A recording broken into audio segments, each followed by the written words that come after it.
talking Memphis wrestling with Randy Hales and special guests.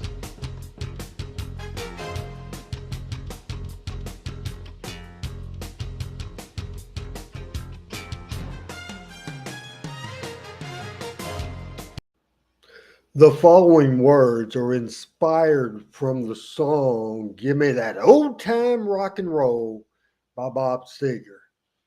Inspired by, not copied by.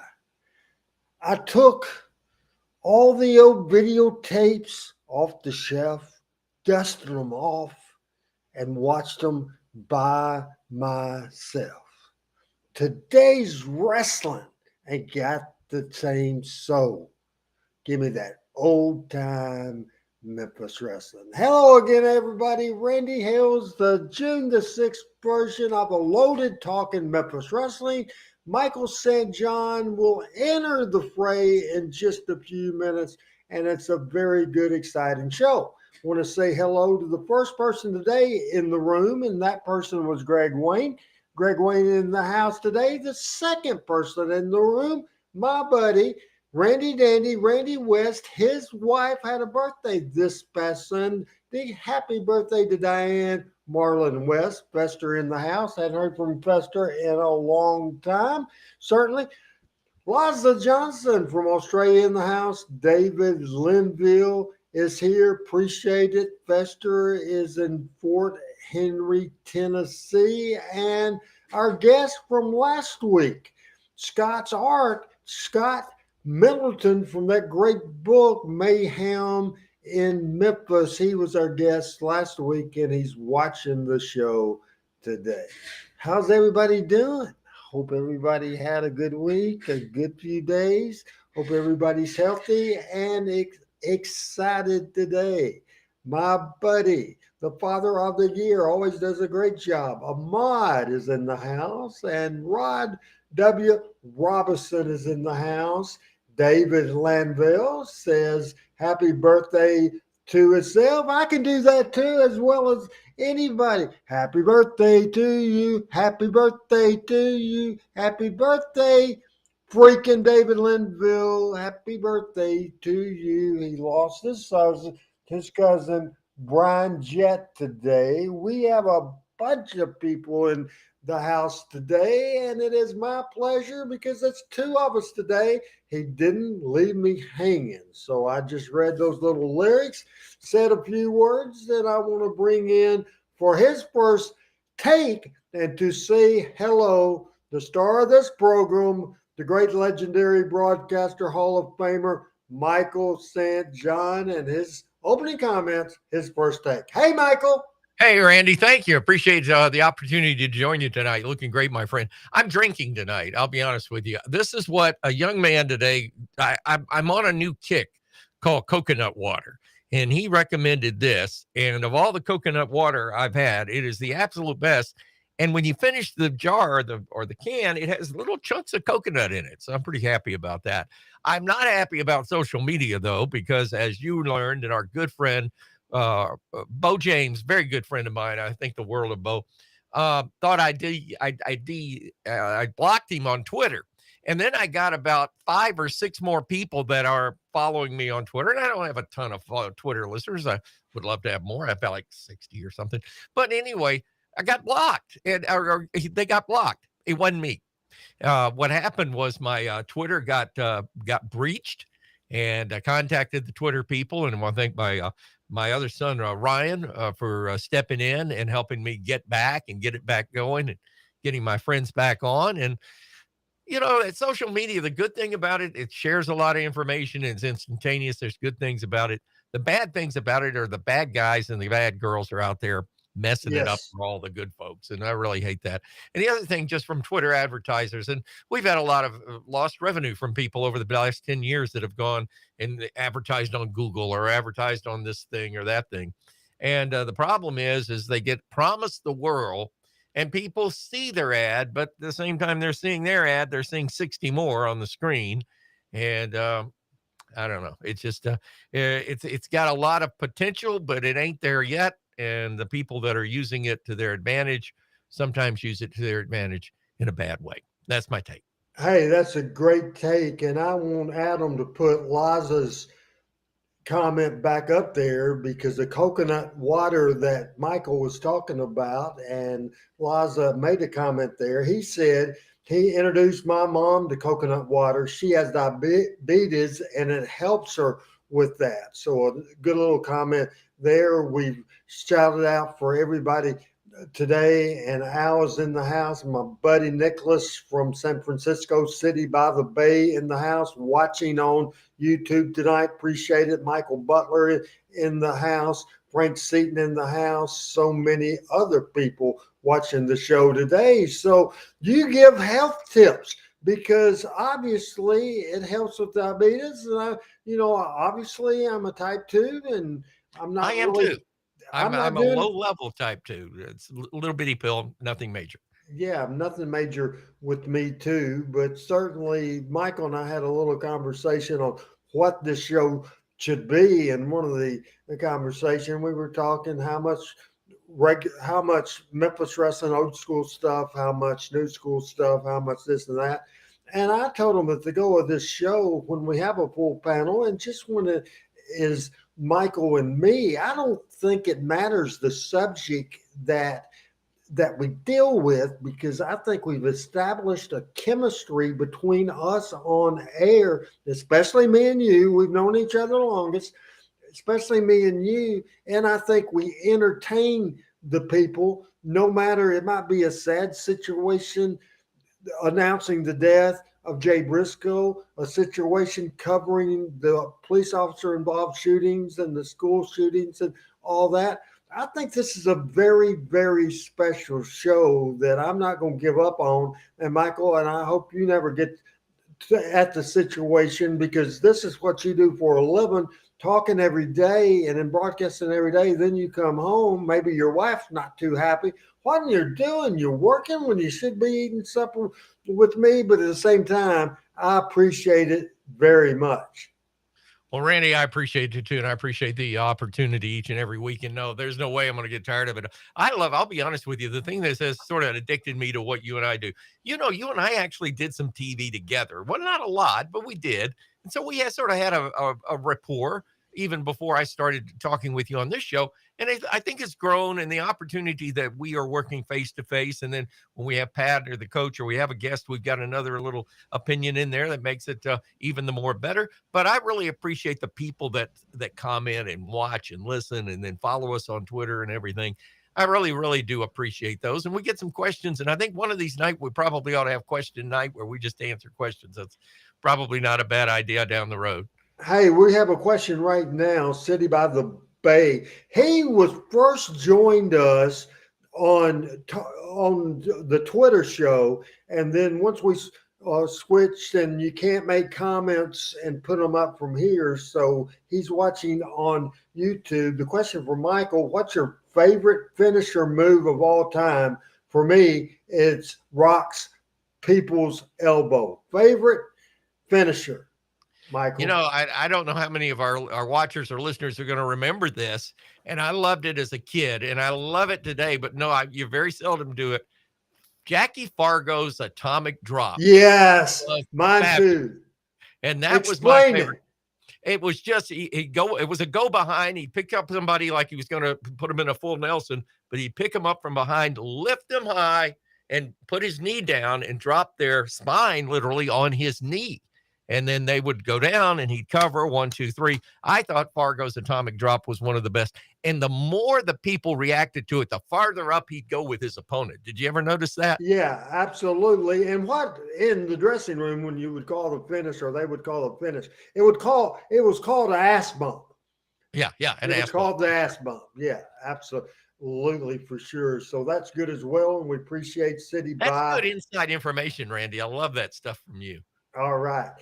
City by the Bay. I appreciate that. City by the Bay. I appreciate your question. And Scott's Art, the Tennessee Jam. I like the Alabama Jam. I don't know what the Tennessee Jam is, but Bobby Eaton's Alabama Jam. And Michael St. John knows a thing or two about the state of Alabama.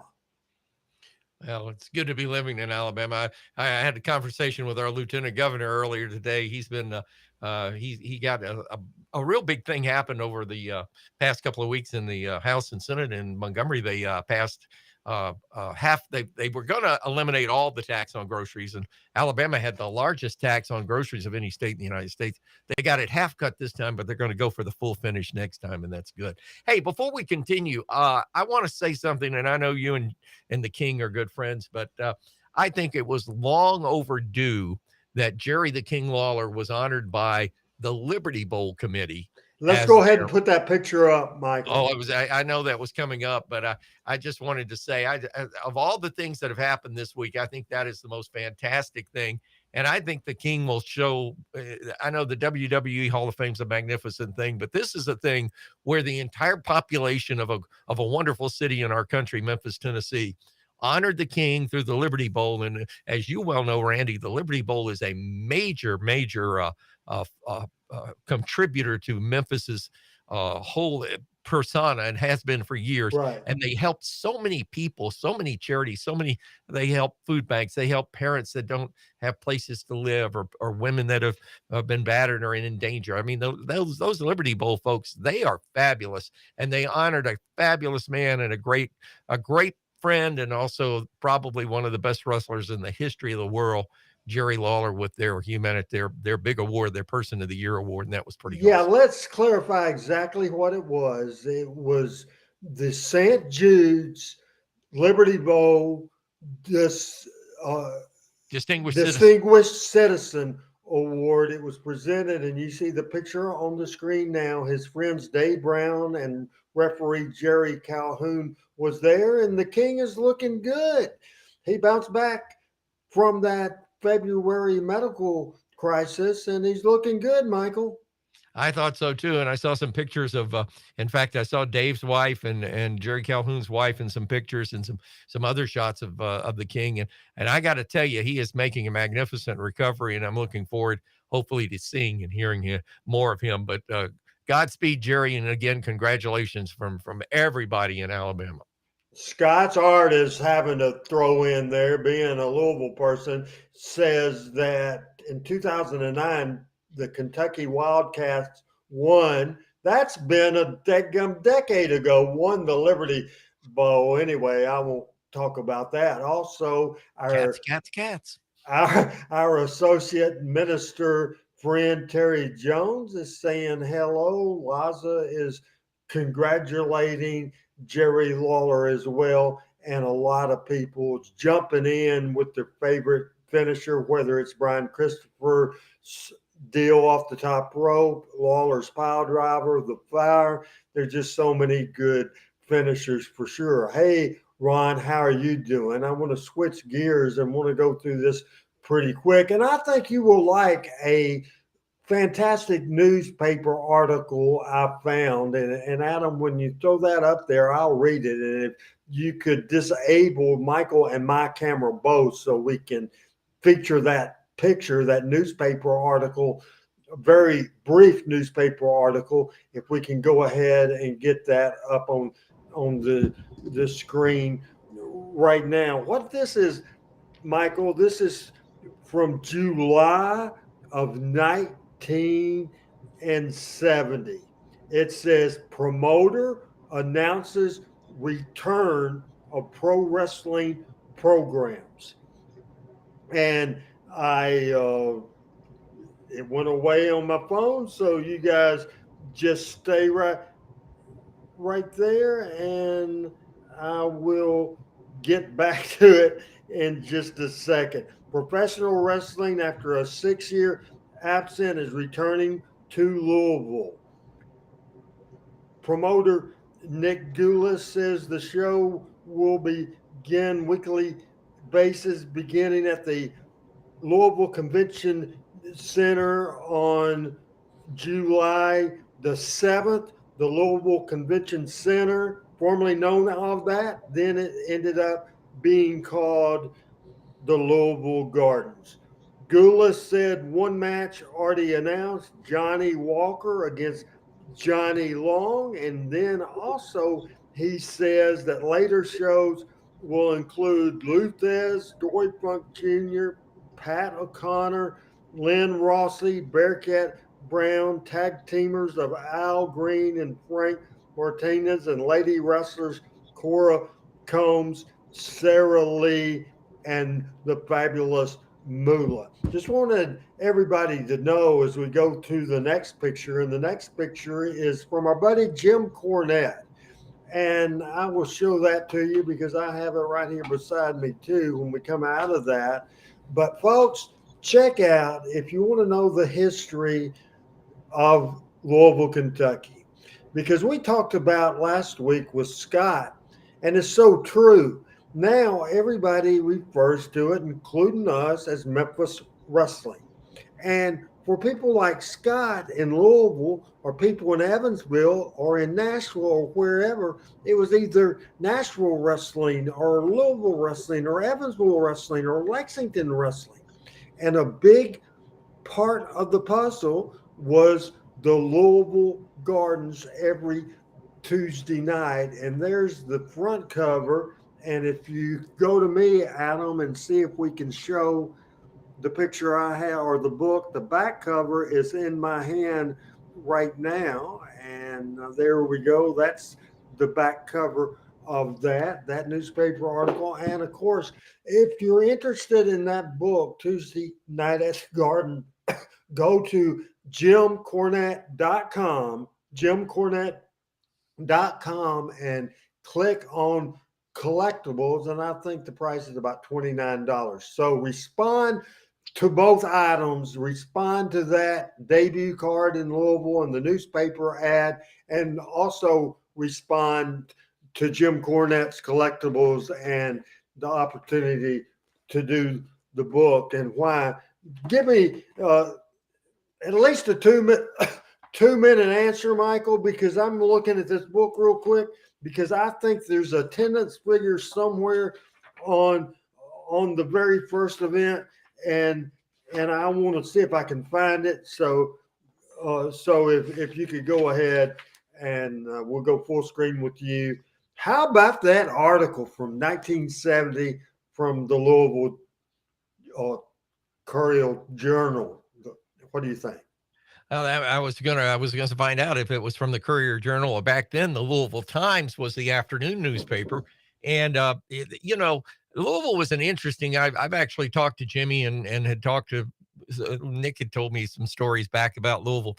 Louisville was run by like 3 different wrestling organizations at one time, and one of which was the Bruiser and Wilbur Snyder and the guys out of Indianapolis, and then the AWA, the forerunners of the AWA out of Chicago, ran for a little while, and nobody was really successful. The group out of Cincinnati before out of Detroit, I forget the guy's name before the Sheik that had it, and nothing stuck.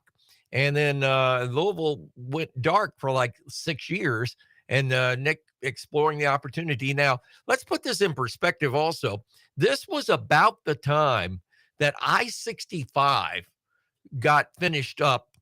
Most of I-65 got finished up between Nashville and Louisville. Now, there was a section north of Nashville.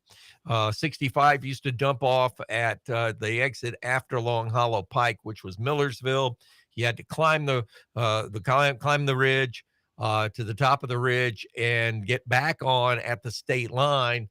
And then it wound through Bowling Green and all up, and then became the Kentucky Turnpike at Elizabethtown, which was a 60-cent toll. It was a dime at the beginning and 50 cents to get off at the end. And so it was basically a controlled access highway, the majority between Nashville and Louisville. And I think that added to the fact that the wrestlers could make the trip quicker than in years past. And it opened up the Louisville market once again. And Louisville got hot in a hurry, and not only with Nick Gulas, and it was funny when you were reading those names. Some of them were Gulas wrestling names, and the other were NWA names, and that was pretty cool. And Johnny Long, I know, did a short stint in Nashville with Nick, and Johnny Walker, of course, is Mr. Wrestling too.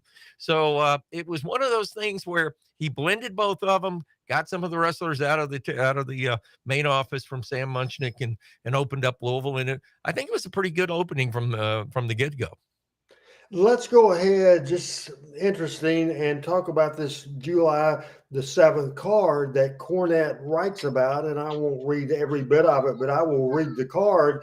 And you can see, I thought it was interesting. The person that got the town was Jerry Jarrett and Christine Jarrett. There is no doubt. I'll come back to that in just a minute, Adam. That's next on the agenda as we look at the card in 1979 in Memphis. I want to talk about the July 7th card of 1970 in Louisville, Kentucky at the Convention Center. Now, Jerry Jarrett wasn't mentioned by Nick Goulas in that newspaper article. However, I just wanted to read this card, and Cornette said it drew 1,000 people. It wasn't that great, but it soon became a monster. And this card was opened up by Bobby Hart against Eddie Marlin. The second match was Jerry Jarrett against Dennis Hall in a babyface match. Then Tojo Yamamoto against Joe Sky. Johnny Walker against Johnny Long, just like Nick Goulas had said in that newspaper article. And the main event was for a grudge tag team match, the great tag team of Lynn Rossi and Bearcat Brown against Al Green and Frank Martinez. So very interesting. Credit this book, Tuesday at the Gardens with Jim Cornette and Mark James. And Adam put up where you can scan the link that will be up on the screen in just a second. You can scan that and order the book. And you can also go to markjamesbooks.com, markjamesbooks.com, and you can order from either places. Mayor McCall is in the house. Mayor McCall is in the house right now. Now, I had originally, before I got into finding the great newspaper article and the other stuff, I decided to go with my spotlight card of the week is now, Adam, we can go to that slide. We can go to May the 29th, 1979. Robert Fuller was the booker. It wasn't the greatest time in the world. And before we go, we'll go with that, and then we'll talk to Joshua. But right now, I just want to read this card for May the 29th, 1979. The opening match was Tony Charles and Ken Wayne against Ron Bass and Rick Oliver. Then a 2 out of 3 fall match. The Blonde Bombers, Ferris and Latham with Danny Davis against the team, listen to this, of Tommy Gilbert Sr. and Tommy Gilbert Jr. Was that Eddie? I'll do a little break on that. Remember how I said that the booker was Robert Fuller? So he just wanted a junior and senior. He wanted to do that. The Gilberts were against it. Jerry Jarrett didn't like that idea because everybody knew Eddie Gilbert was Eddie Gilbert. You know, he had been around and had magazine credits and photographer credits and all that. And Robert was just insistent on calling Fuller, honey. calling Tommy Gilbert Junior, Tommy Gilbert Sr., and that was a 2 out of 3 fall match. And so that's information that I bet a lot of people don't know. Very interesting, and you can see 3 people from the southeastern Knoxville territory in a return Southern tag title match. Robert Fuller, Bill Dundee, the champions against Professor Tanaka and Mr. Fuji, former WWF World Tag Team Champions. And look at this main event. No disqualification cage match. Gorgeous George Jr. and the Mongolian Stomper against Jerry the King Lawler and the Hook. We'll get Michael's comments in just a minute about that interesting card and the Gilbert situation. But we want to welcome to the show right now our buddy, the pride and joy of Michael St. John, my buddy, Joshua. Hey, Joshua. Hey. Say hey, Randy. Hey, Randy. Hey, buddy. Boy, I'll tell you, that's a heck of a card. In fact, even Joshua was getting into it. I Oh, had my yeah. mic off as I was explaining to him of some of the wrestlers, but that was a heck of a card. I never knew that Lawler and Hulk teamed up, so that was a little bit of a surprise for me. They teamed up a little bit in the Memphis end and a time or two there. And this is about 3 times away or 4 weeks away, 3 or 4 away from Robert Fuller being fired. So immediately, First TV, Jerry Jarrett and Bill Dundee booked. That's who the next bookers were.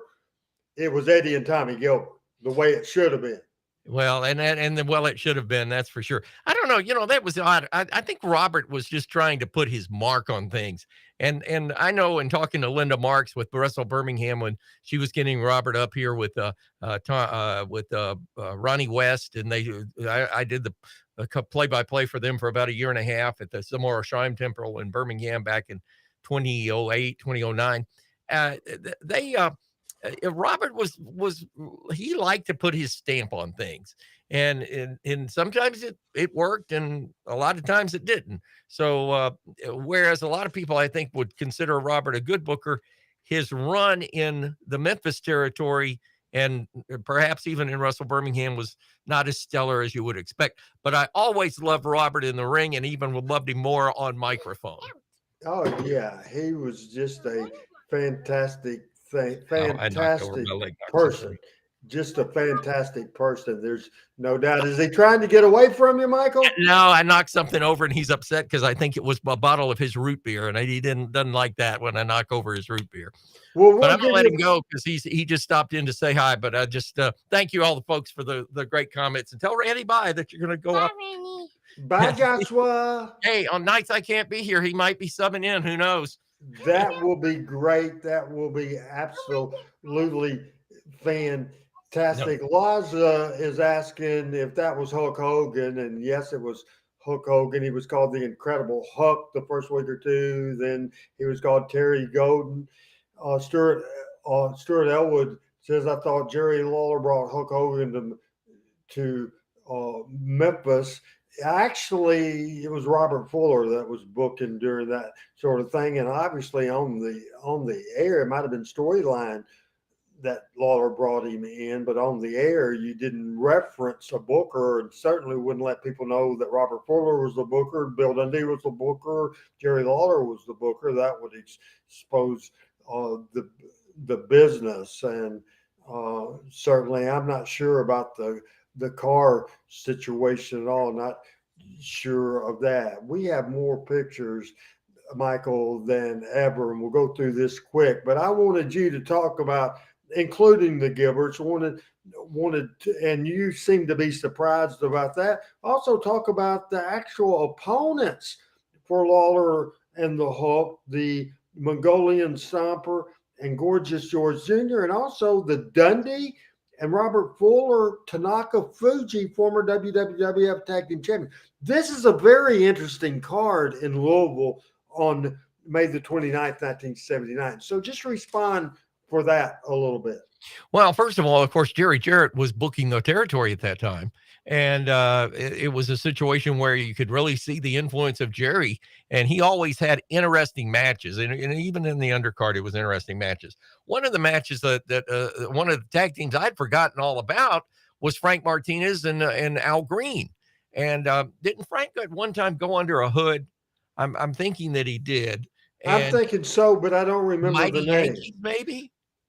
Frank Morrell was a Mighty Yankee. I don't know if Frank Martinez was. I really don't know. For some reason, I'm thinking he went under the hood for some reason. But yeah, and when you look at that main event, you got Lawler and Hogan against the Mongolian Stomper, and he was over in this territory. There was something about he was over like biscuits and gravy. He was fabulous.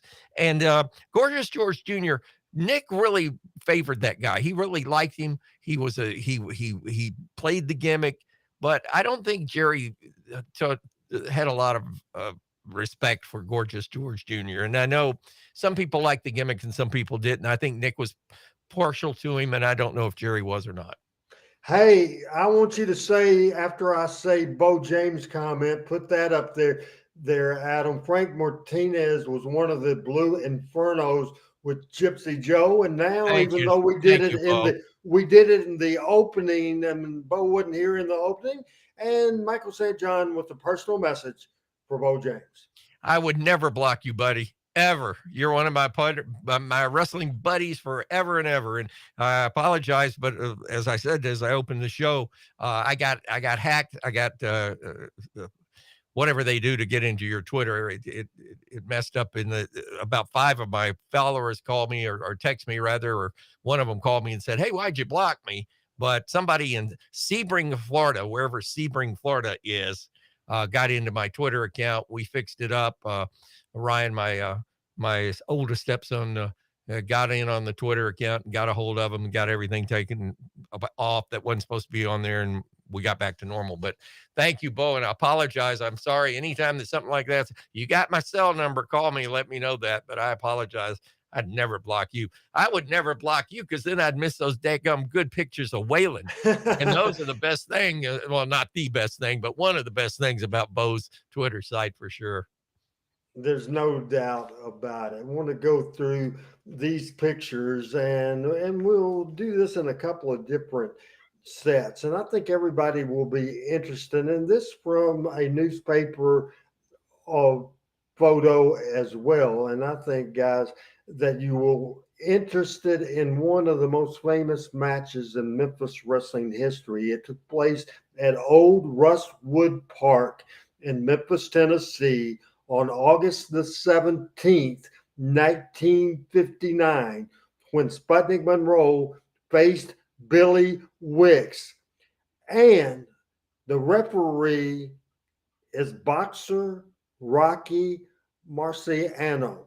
Buddy Fuller, the father of Robert and Ron Fuller, was the booker at this time, and for many, many years, because Rustwood Park was the biggest outdoor venue at the time in Memphis, and for years and years and years, if I'm not sure about right now, because they've had wrestling maybe in the Liberty Bowl before, and FedEx Forum now draws can fit in 18,000 people. Randy, but how about that?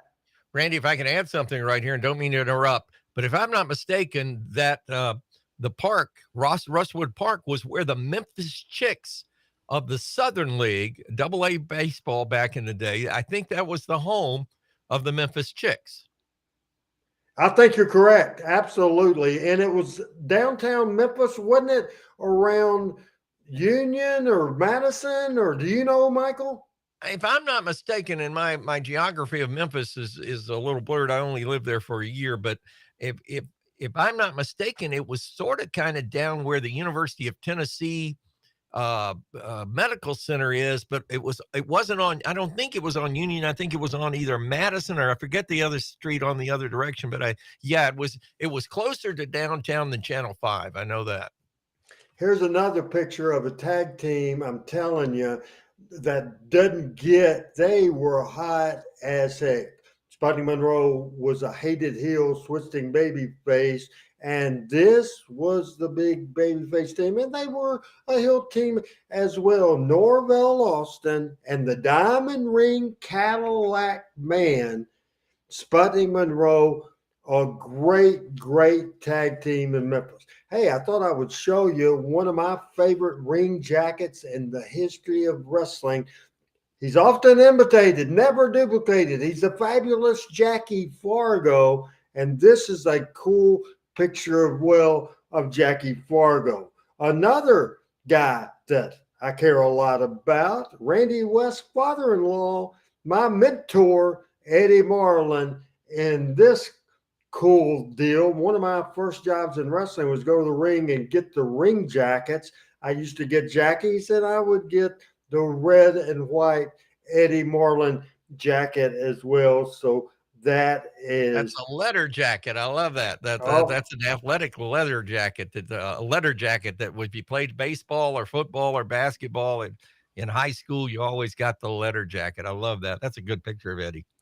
Another person, and then we'll let you catch up on all these, and I can call them back at you on Talking Memphis Wrestling tonight on June the 6th. Here's a guy, I don't know, Michael, if we've ever mentioned, maybe reading a card, maybe, but as far as any detail, Cowboy Frankie Lane. He was in here in the 70s, came back in the 80s. He died in 2016 at age 73 years old. So we got Sputnik and Billy, Sputnik and Norvell, Jackie Fargo, Eddie Marlin, and Cowboy Frankie Lane. Here is full screen Michael St.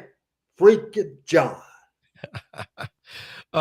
First of all, the Billy Wicks Sputnik Monroe thing was almost a changing of the guard match, I believe, because Billy had been in the Memphis market and had been on top forever and ever.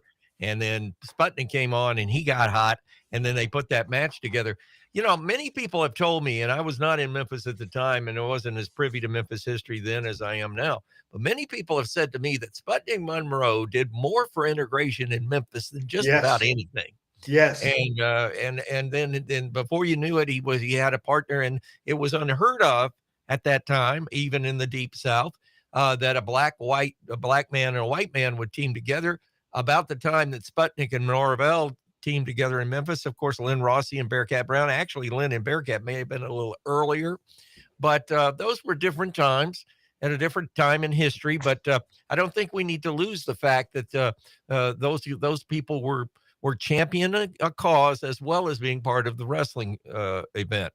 But I think the Billy Wicks, Sputnik Monroe was who's the king, or who's the first king of Memphis, even though there wasn't a crown and a Jerry the King Lawler, because back then the only person they said was the king in Memphis was the great Elvis Presley.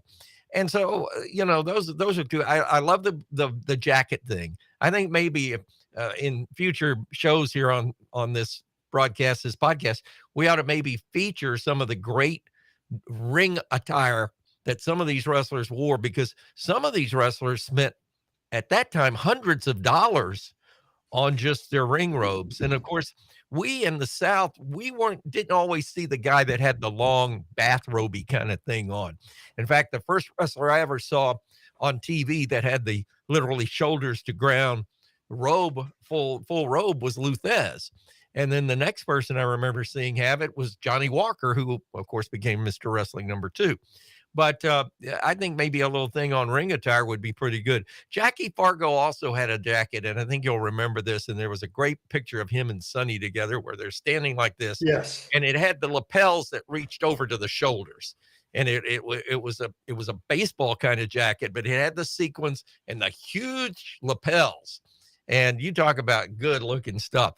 And, Jerry Jarrett, God rest his soul, to his credit, brought back that era in ring attire when he created the Fabs. Right. Absolutely. And that ring attire thing sort of kicked in again, and Memphis wrestling again at the forefront, Jerry Jarrett at the forefront, because after you saw it in Memphis wrestling, next thing you know, you saw it in Florida. Next thing you know, you saw it in Atlanta. Next thing you know, you saw it on TBS. Next thing you know, you saw it in the Virginias, or in the Carolinas, rather, in Virginia. So the ring attire thing sort of got another kick once the Fabs came to be. No doubt about it. A little tease or a little plug ski right now for the rest of the show. We're still continuing our photos of the week, but want to tell everybody we started a segment and we really thought it was pretty cool to do, and Michael liked it and Pat liked it and everybody liked it. We started my favorite moments on the air of my career, and we certainly showed commentary of me doing the Rock and Roll Express against Savage and Poffo. We showed Eddie Gilbert throwing fire at me. We also showed that no good son of a gun that I could use bad language here, but I won't. That Scott Bowden, we showed that too. We have 3 good videos, including an unbelievable bloody brawl. Plus, we have 2 of the greatest reactions from a announcer to sell what the violence of what we just sold. Michael, I don't know if you've probably seen the brawl, but I don't know if you've seen the reaction. That's coming up. Now, as we go through the pictures of the day, we're going to go to the 2017 Memphis Wrestling Hall of Fame at Jerry Lawler's Hall of Fame Bar and Grill. We did 2 events. We did one event with Dave Brown and Lance Russell because Lance was going to be in town from Pensacola. So Lawler was out of town, so we couldn't do it all that day. So we had one event, then 3 weeks later, we had a whole bunch of people, and we'll show their pictures. I'll start with the first picture, and then you'll do the second one. I'll do the third. Then if somebody comes up, you don't know who the heck it is, just say, I don't know who the heck it is. And if I don't know somebody, I'll do the same thing. Are you ready? I'll start with the first one. It's the lightning round. Let's go. All right. The very first picture is from the VIP room. As you see the background, you see those pictures in the background, and you see the great wife of Dave Brown, Margaret Brown. Fantastic woman. Of course, the Browns had 3 daughters. Stephanie passed away in 1996 from a drunk driver, and one of the saddest thing. This is Denise and Carmen, and this is on the far left, Dave Brown's wife of 55 years, Miss Margaret Brown. Here's Michael St. John to tell you about picture number 2. All right. That's a great picture, by the way, and she's a wonderful woman.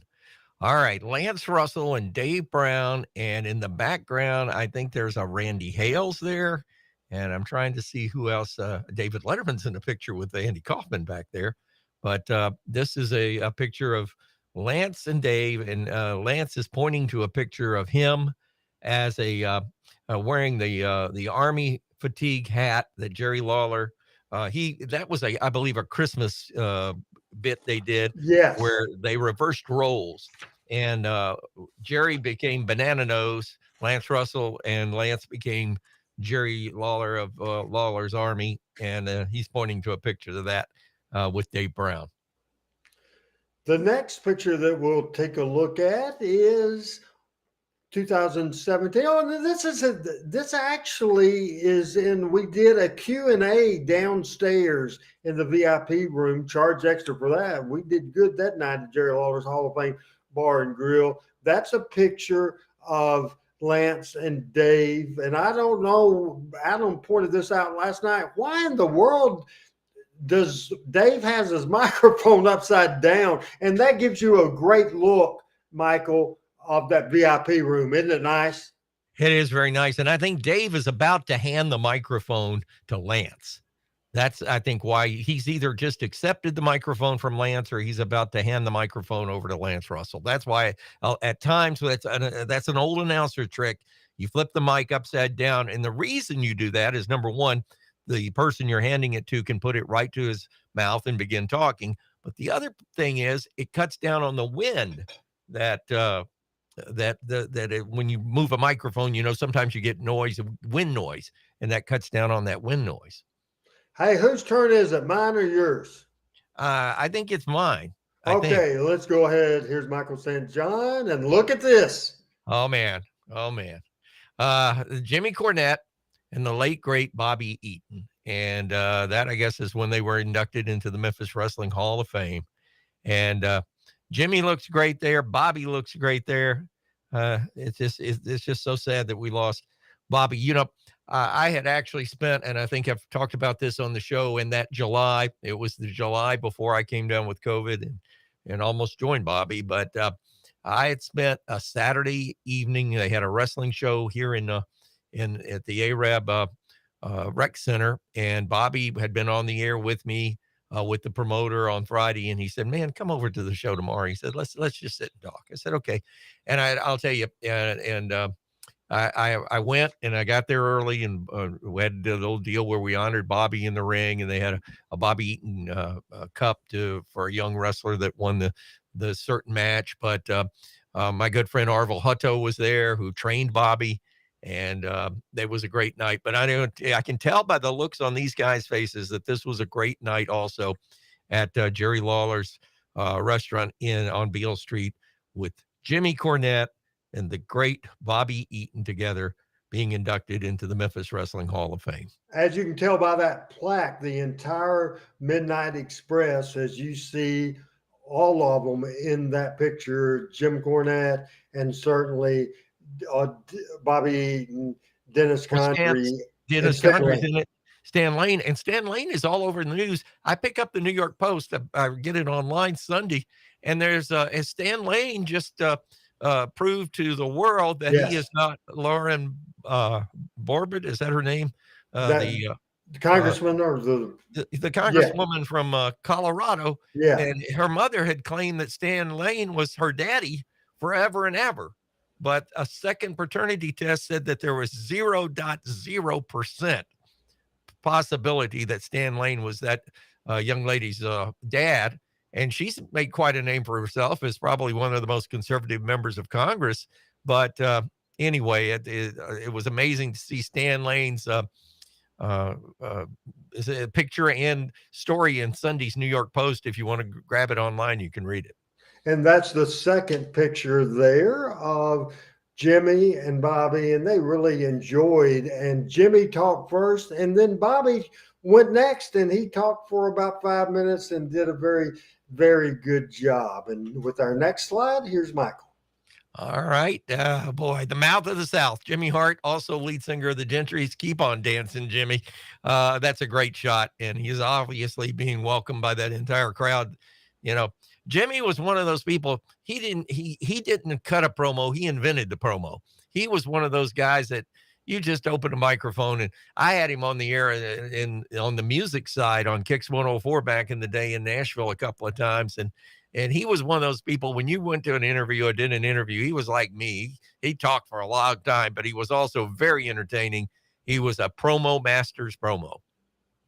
No doubt about it. And our next slide, and was the master of ceremonies and did a great job representing USWA Wrestling, Power Pro Wrestling, and East Arkansas Broadcasting, and K-Fine Radio in Jonesboro, Arkansas.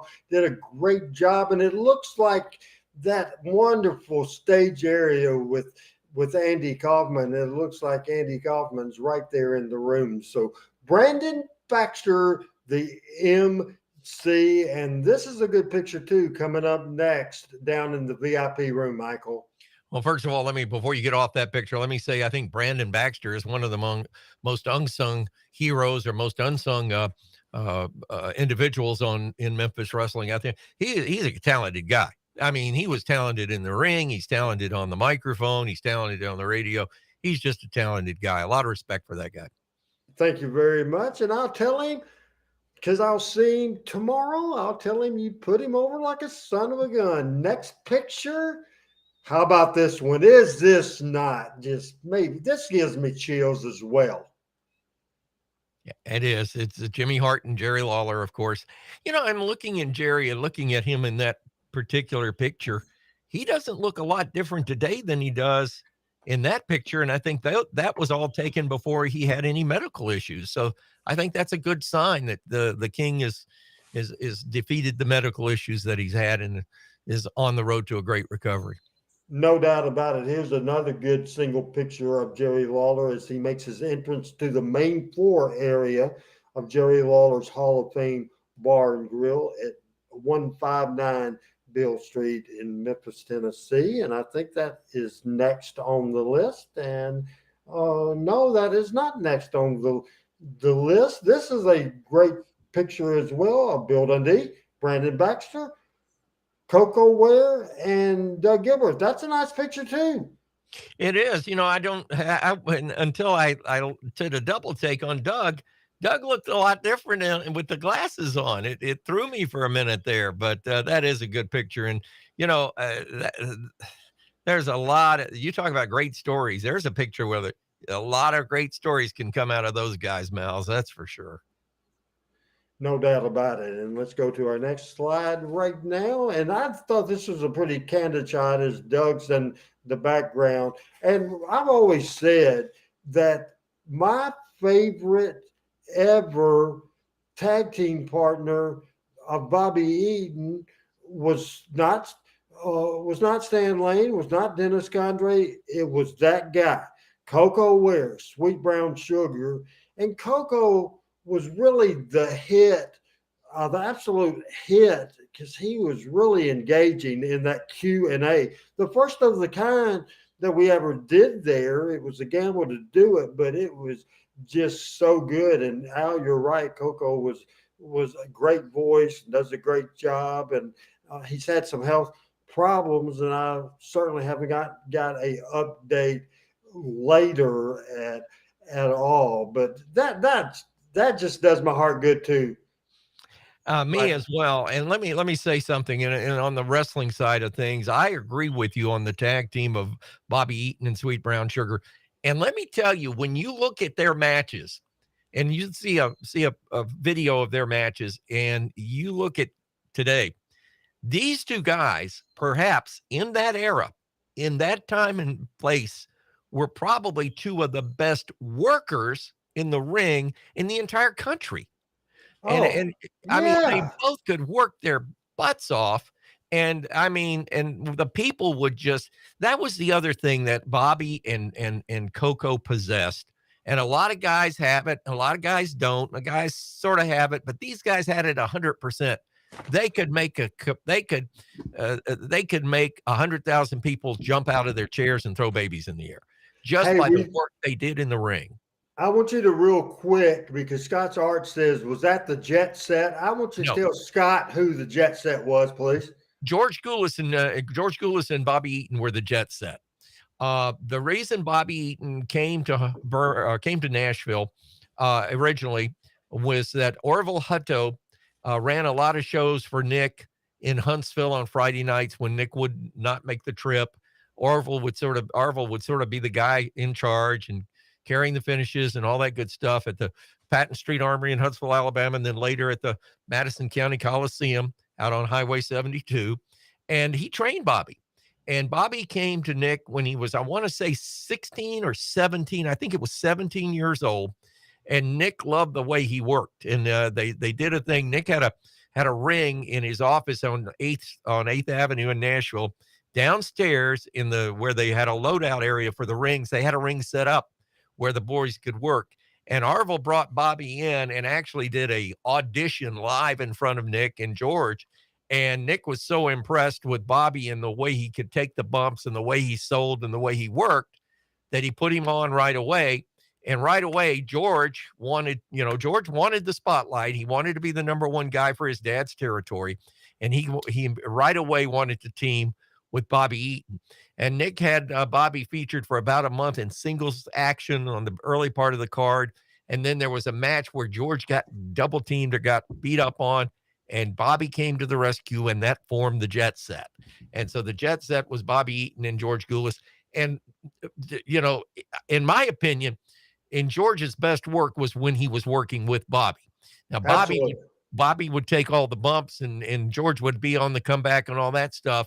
But in my opinion, as a wrestler, George Goulas's best days was when he was teaming with Bobby Eaton. And of course, Bobby got very popular and got over. And the next thing you knew, he was in the Memphis territory and teaming with the Coco Ware. And then being that Coco was a great worker and Bobby was a great worker, my gosh, what a great team that was. No doubt. I want to appreciate everybody with all the great comments. The next picture is a great picture of Doug making his way to the ring. And then the next picture that we have from 2017, and you go ahead and take care of this one. Perhaps the greatest wrestler, certainly the greatest referee, rather, in the history of Memphis wrestling, but one of the greatest referees I ever worked with. And he just was good. He could do everything, and include take a bump that would just go, my God, they killed the guy, is Jerry Calhoun. Still one of my favorite people to ever work with in the wrestling business, and on a weekly basis. And you could just watch. And the great thing about Jerry was when, back in those days, it was the referee that got the signal from either the announce desk or the promoter or the floor director as to when to go home, meaning when to go into your finish and wrap it up, because the matches were timed. In other words, you had to have for the bicycle tape, you had to have 43 minutes and 58 seconds of content. So everything was being timed on the fly. There wasn't a lot of post-production back in those days. And Jerry Calhoun would never miss a go home. And he would slide into the boys, and they'd be in a hold, or they'd be in action or whatever, and he would get the word over, go home. And he was amazing at it. Absolutely amazing. Great guy. We have a picture or two left, and let's see. As I think this is the last picture for right now, and this was the night we recognize, as Adam lets me know, this is the last one. This is when we recognize Dave and Lance as a team. Comments on that picture, Michael? Well, it's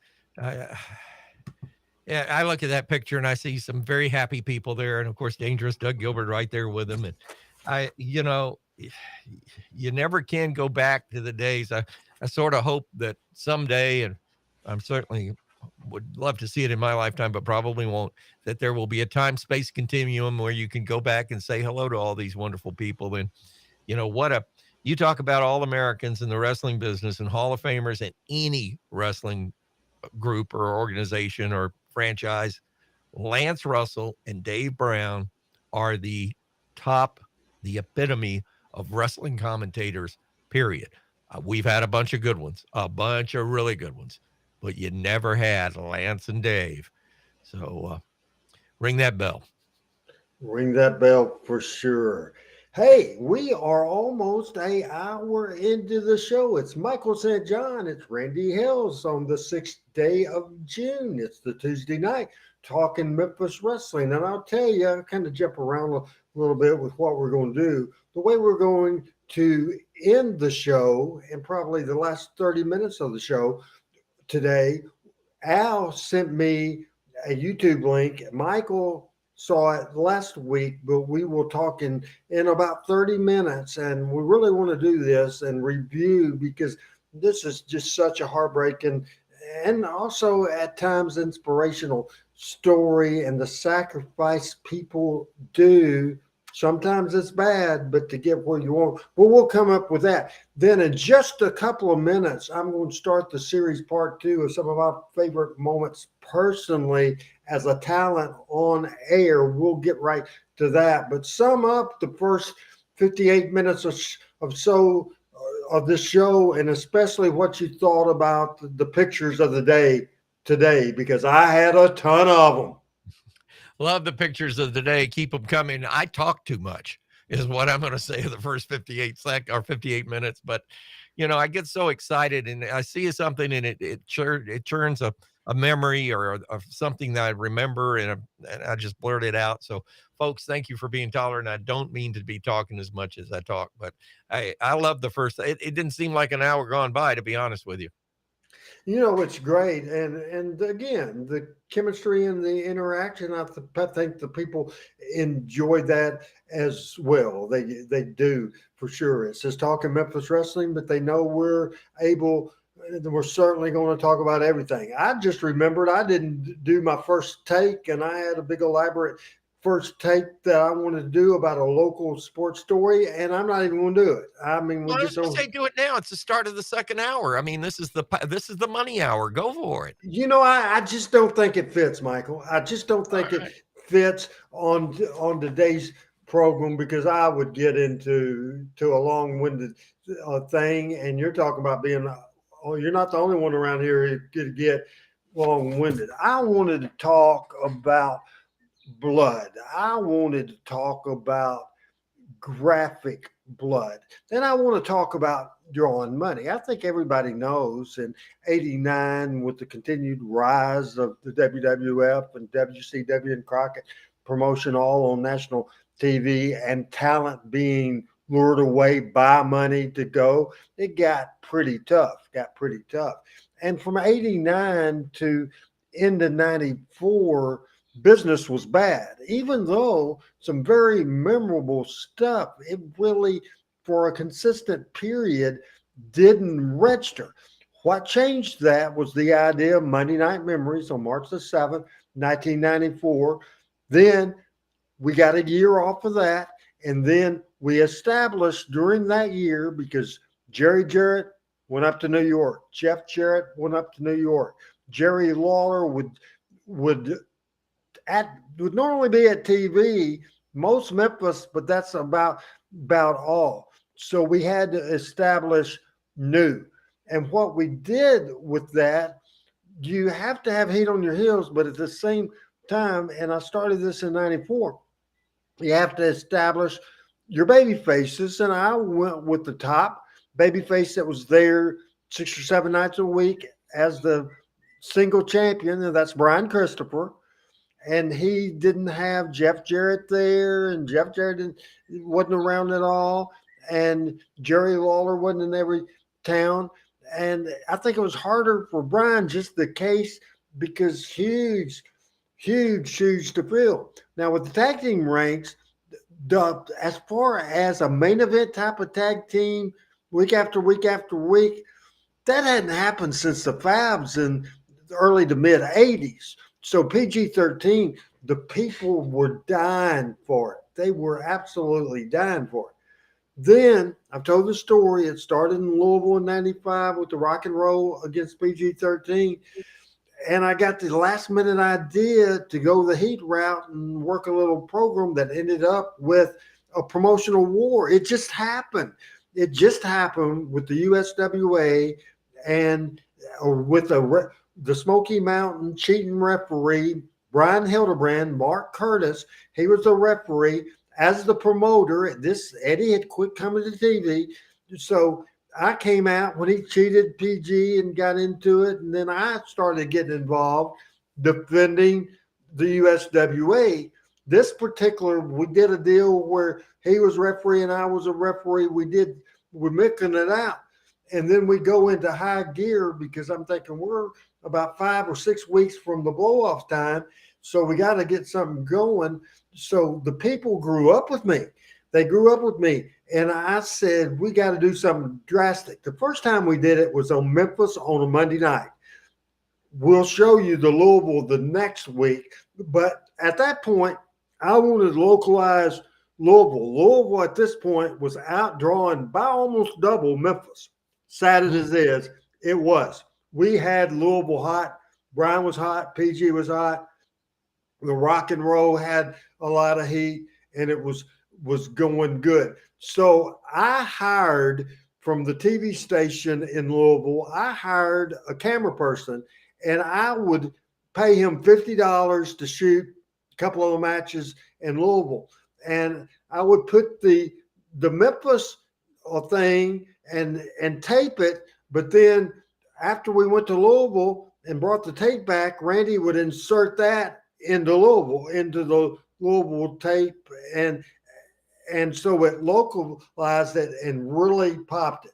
This particular match, Mark Curtis in the corner, Rock and Roll Express against PG-13 with me in the corner. I want to make sure that everybody knows that if you have a weak stomach, do not watch this.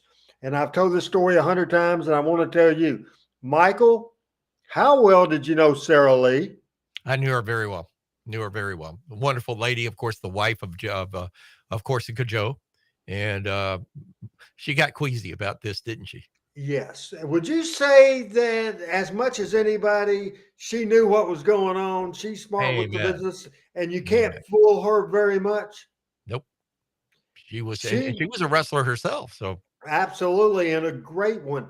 Not only as I was being wheeled down the aisle in a stretcher, working the security people, then we had a big argument back in the back. They wanted to rush me to an emergency, and I didn't want to pay for the ambulance ride. Anyway, I saw as I was wheeling past Sarah, who'd been in the business all her life, was crying. And then right in front of me as we passed by, she threw up. The great Sarah Lee threw up. And this is why right now. Turned into a series of matches with Rock and Roll Express from Smoky Mountain, the NWA World Tag Champs, and PG-13, because PG-13, you were here to see him from the very beginning. Yeah. Both of us were here to see Rock and Roll Express and Ricky Morton and Robert Gibson. We knew them when they were just kids running around. They're both second-generation wrestling families. A couple of kids who molded into one of the finest tag teams ever. Absolutely work as a team like nobody I've ever seen before, and that's the reason they've been able to hold the world title. Something happened on the way to the bank, as they say. Rock and Roll Express, and we've got a theory which we'll save and tell you a little bit later about what happened on it with PG-13 and everybody else. But right now, what we want you to do is go back with us. Randy Hales, I don't think it's any secret. Randy has been like a son to me. I've known him since he's 10 years old. He's a guy that's always wanted to be in wrestling, and I have a very special place for anybody who works that hard. He was in the corner of PG-13. Here's a young team, brash, no question about it. Folks love them because they can go out and tell you what they're going to do, and they get the job done. Against Rock and Roll Express with Mark Curtis, who bears the handle of the senior referee for Smoky Mountain Wrestling, and that's something that's a misnomer to say the least. You take a look and tell me. Watch. We're going to run them together. Looks like another switch. And the Summers. JCS on a sunset flip. Winners and USWA Tag Team Champions, PG-13. Again, they're taking the spur. The Red Hills is bleeding in the ring. Mark Curtis taking an opportunity to come off the top rope. And big referee Joe Wheeler, the Iceman, just regained his composure. Out of control, ladies and gentlemen. I don't understand this, but this is getting totally out of control. They are ripping Randy Hills' clothes off of him. They are attacking him. They got the blood is flowing from Randy Hills. Now Joe Wheeler gets one as well. I don't understand why Rock and Roll Express has had all kinds of awards through their wrestling career. I don't know why they feel like they have to go to this point, but they are just tearing up Randy Hills in the middle of the ring. Unbelievable. Ricky Morton showing no mercy, has a spur off the cowboy boot and is attacking Randy Hills. Mark Curtis, someone has got to get Randy out of the ring area. I'm going to try to get Randy out of the ring area.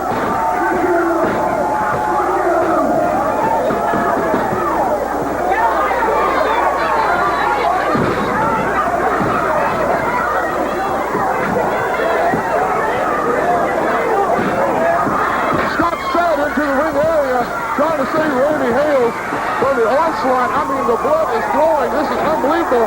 Ricky Morton puts the boot over the top of Scott Studd. Joe Wheeler back into the ring area. They are pummeling everyone with this PG-13 hubcap. Randy has had his shirt tore off of him. He's bleeding seriously from the forehead. Mark Curtis again puts Randy in the headlock and is doing more damage, choking him.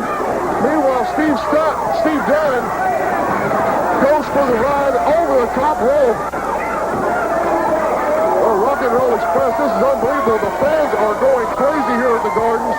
Some of them are actually pushing towards the ring area. The police are keeping their eye on everyone, trying to make sure that we keep them behind the barricades, but this is out of control. Referee Joe Wheeler taking another shot.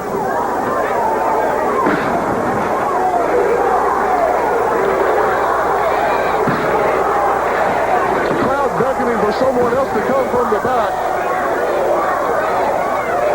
Randy's got to try to get Randy.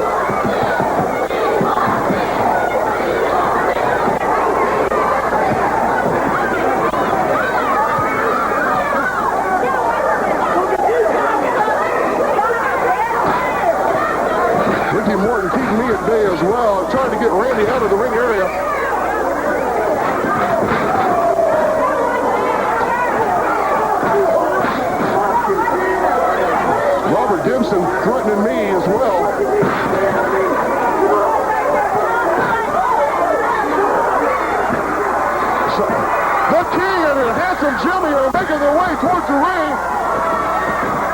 My goodness, Rock and Roll Express takes the way out. Again, the Rock and Roll Express. Ricky Morton saying something to the crowd.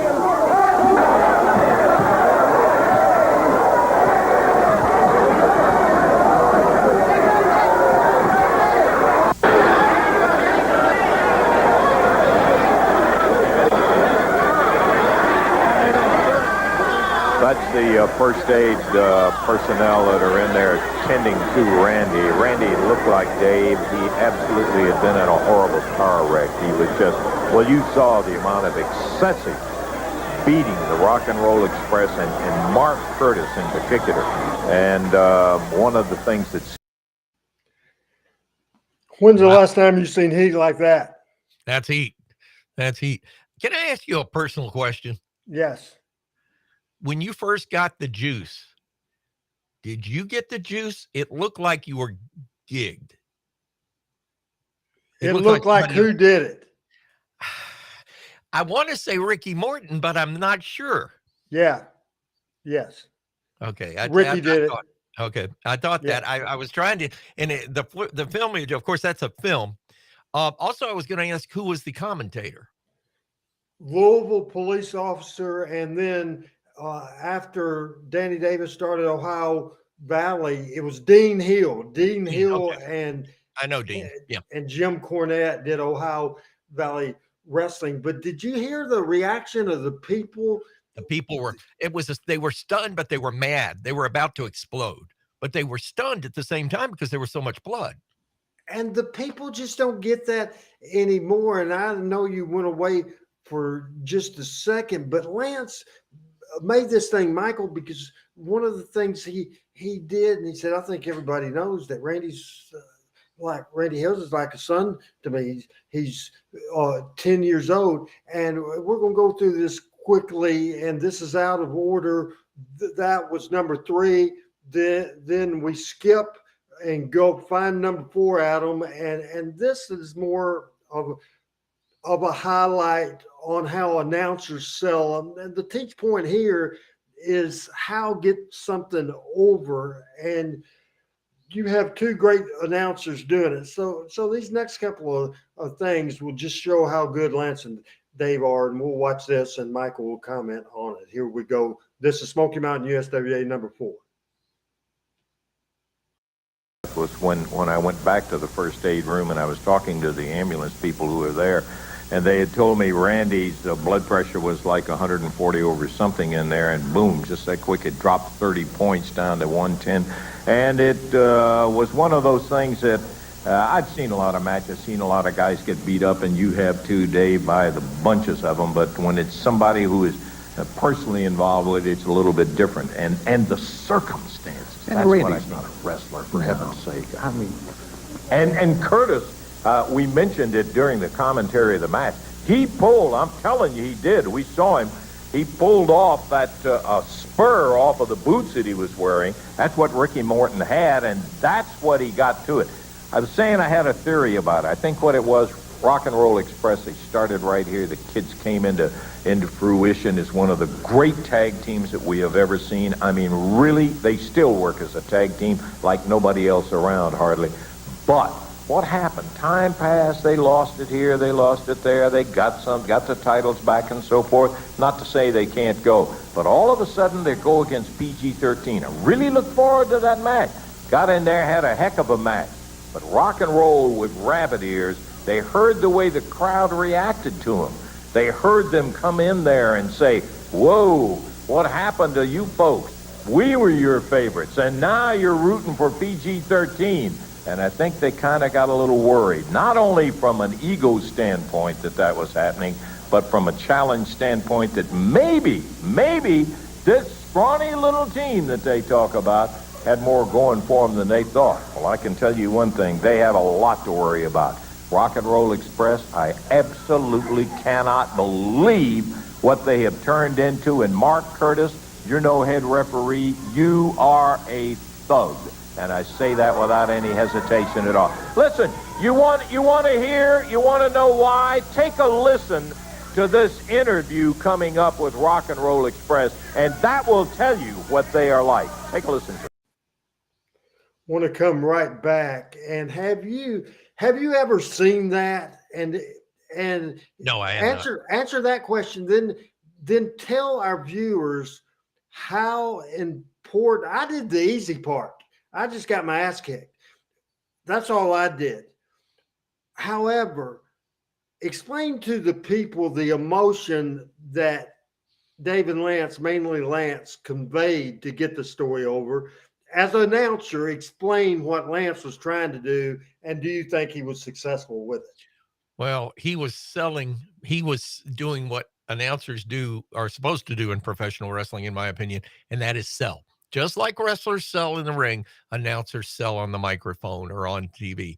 Lance was a master. He knew how to do it. He used the word rabbit ears. Rabbit ears comes from a baseball term. When you got somebody and people are yelling at the baseball player and he turns and answers the crowd, then he's quote branded as rabbit ears. He uses a soliloquy where he is putting his emotion into what happened. And that is, you can't buy that. You can't. There are very few people that can do that. There are very few actors or actresses that can do that as well as Lance did it. And I think that what he did was he took something people had seen and he added that air of disgust, and he was troubled by it and he was disgusted by it. But at the same time, he was mad about it. He put emotion into what people had just seen. As a perfect. And I thought Dave's comment, even though Dave didn't say a lot, you could watch Dave's face. If you watch Dave's expression, Dave was selling silently with expression what Lance was saying. I disagree with Anthony Thompson watching on YouTube. He says Dave Brown knows not many wrestling holds as an announcer, but he's just a tag along. Will you explain to this guy why Dave Brown, one of the most respected journalists and broadcasters and successful wrestling announcers, and one of the nicest freaking guys you ever know, why will you tell this guy that's obviously not in Memphis, Tennessee, and don't know what Dave Brown means for the city of Memphis? Will you explain to our audience why Dave Brown wasn't a tag along and why it didn't mean shit that he didn't know these names like the masked announcer that makes up shit? That gets heat with me, knocking Dave Brown. You might as well not watch this show. You knocked what we're doing several different times here. Just don't watch the damn show. That's what I'll say to you. So why in the world, don't mess with Dave Brown to me, but Michael. So why was Dave Brown, make this quick, why was Dave Brown not a tag along? Well, first of all, Randy, let me say everybody has their own opinion or entitled to it, and has been in the management business and radio broadcast as long as I have. There are all types out there. So I'll leave that at that. First of all, let's talk about Memphis wrestling. They were the first major wrestling territory in America to have 2 announcers on camera. Everybody else had 1. Memphis had a team. But just like, and think about it, your great comedy teams, your great acting teams, Jerry Lewis and Dean Martin and Lewis. You look at Frank Sinatra and he had his buddies that were singers, and there's always a second. That second chair is important though, because what that second chair does, it gives credibility, and what it's there to do is to put over as a listener. Most of the time, the second chair person is a listener. As a listener, putting over what the first chair is saying. Just like in a morning show, you look at all the great morning shows that have been around that are teams, or the morning zoos of the world and so forth. That head guy or that head lady puts the point out there, and the person that is with them, the partner, sells the point. Dave is sitting there selling the point, whether he's doing it silently, whether he's doing it with a minimal amount of words, or when he's doing it when he's asked his opinion. He is as important to this situation. What made him good and makes him good today is Dave can work with anybody because he can feel their vibe. The first time I ever worked with Lance Russell, it was like riding a bicycle. I was scared. I had a lump in my throat to start with. As soon as Lance introduced me and let me say my first few words, I was totally relaxed. Same way with Dave Brown. And Dave Brown, believe it or not, I do believe this, was as good as Lance Russell as an announcer as Lance Russell was. As they could interchange, and often did. Many times you'd hear Dave Brown call the match and Lance do the color, vice versa. That color man is important because he gets the point over. And by the way, he has a lot of wrestling knowledge. He may not verbalize it as much as Lance does, but Dave Brown, I can assure you, knows as many holes and knows as much about professional wrestling as Lance Russell. One more video, and then we'll put the subject to bed, and then we'll get to a heavy subject with Dark Side of the Ring, and we'll feature Michael on the last 30 minutes of the show, even though I'll have a few things to say, but Michael will be the feature and the lead on that coming up. This is another example of how great Lance Russell is.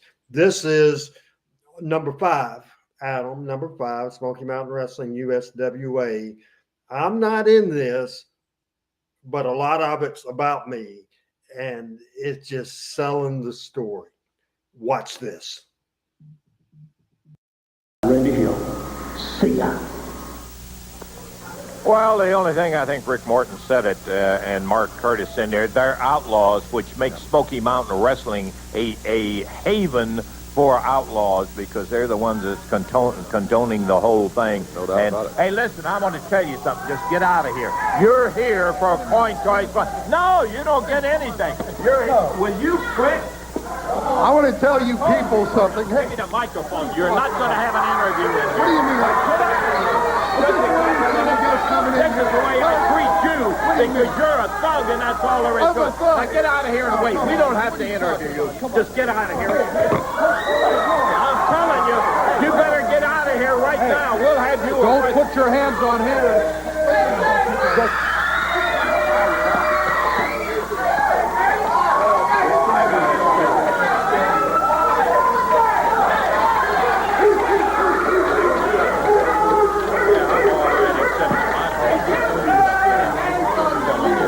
No excuse in that. Spur, look at you guys, for crying out loud. They took that spur, they took boots, beat you guys. We've done a lot of talking. By the way, Randy is out of the hospital, and he's doing okay, but not as good as we would like. And you guys are back and ready and talking Texas Tornado Death. Yeah, that's right. And, I'd like to just say something about Randy there. A lot of people, they watch Randy come out on this television show, and they think all Randy is just a big, tall, skinny guy that comes out here and runs people off and finds them and, gets shoved down occasionally maybe or something like that. But there's another side that you know and that he knows, and that is one of the nicest guys I've ever met in my whole life, man, in my whole life. Randy Hales will give you the shirt off of his back if he likes you. Now, see, when JC and myself, when we go out there and we get busted open, it's a little different, man. We kind of expect to get hurt. We expect things like that to happen to us. But when you see Randy Hales laying there in a puddle of blood, man, you can't help but to feel sorry for the guy. I ended up taking him to the hospital. As you know, they said his blood pressure had dropped 30 points, man. Right. The guy could have hemorrhaged. He could have, did anything. This guy helps everybody in this company, man. He works 24 hours a day, 7 days a week, for all of us here that work for this company. He dedicates his life to professional wrestling. His phone's ringing off the wall all day long. He eats, breathes, sleeps professional wrestling.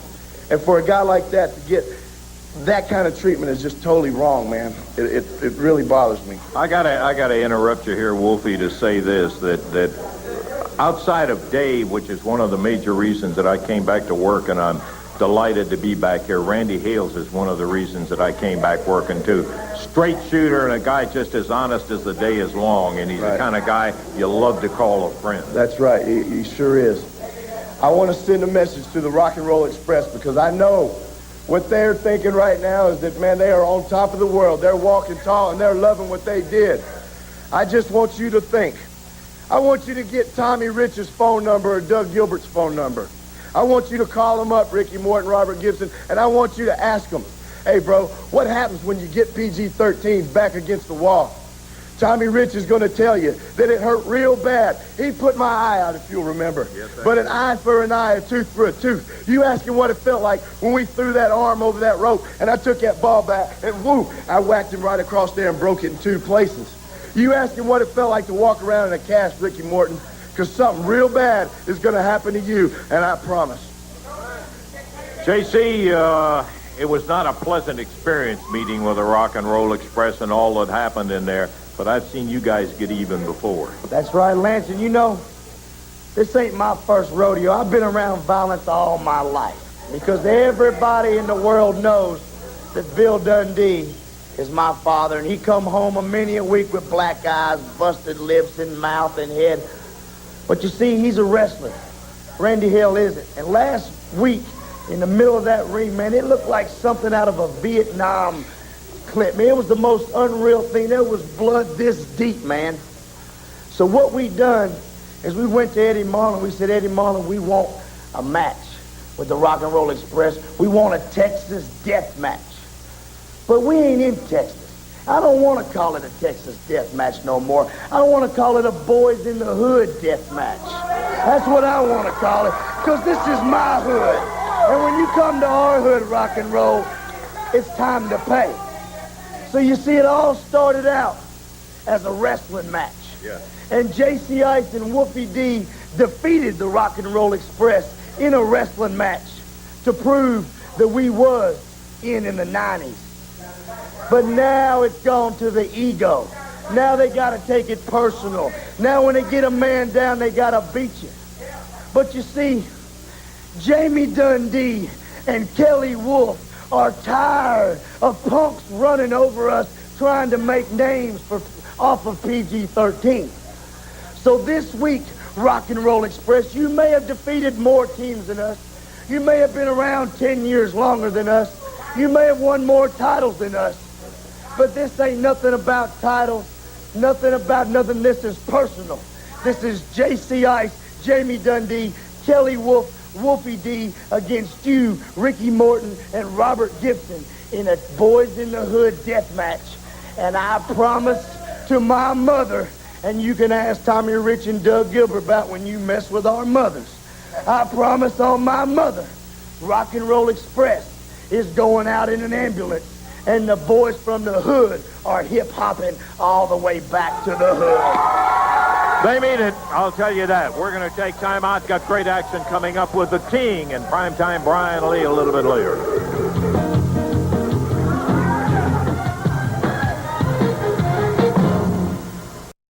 I don't want to spend a lot of time on this, but so I'm going to throw stuff at you.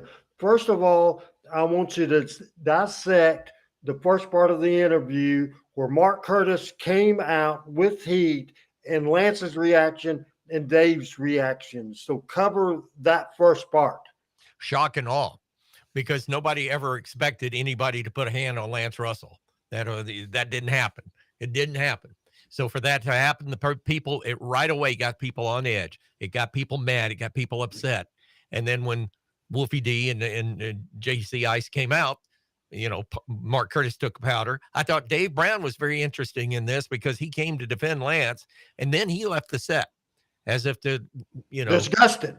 Yeah, he was upset. He was disgusted. So that was, I think, very, very. That was a great apropos. I was really well done. The thing that sold me on this, and you know, I get mad sometimes at Jamie Dundee. I like Jamie Dundee. He used to play with my son and over on Bonita Parkway when we lived in Hendersonville, Tennessee, and they were both kids. And Jamie's been in my house many a time, and Christopher and he were buddies in the whole 9 yards. I hate to see somebody that had that much talent and could do that. That was one of his best promos ever that I've ever heard him or seen him do. But I got to tell you, I really get upset when I realize that Jamie has taken a lot of wrong turns and unfortunately been obsessed with demons in his life. I pray to God that Jamie gets his life back together, even at this point in time in his life. He's a good person in his heart. He's a good person. and a great worker. I mean, look at this interview. I mean, he had stardom written all over him.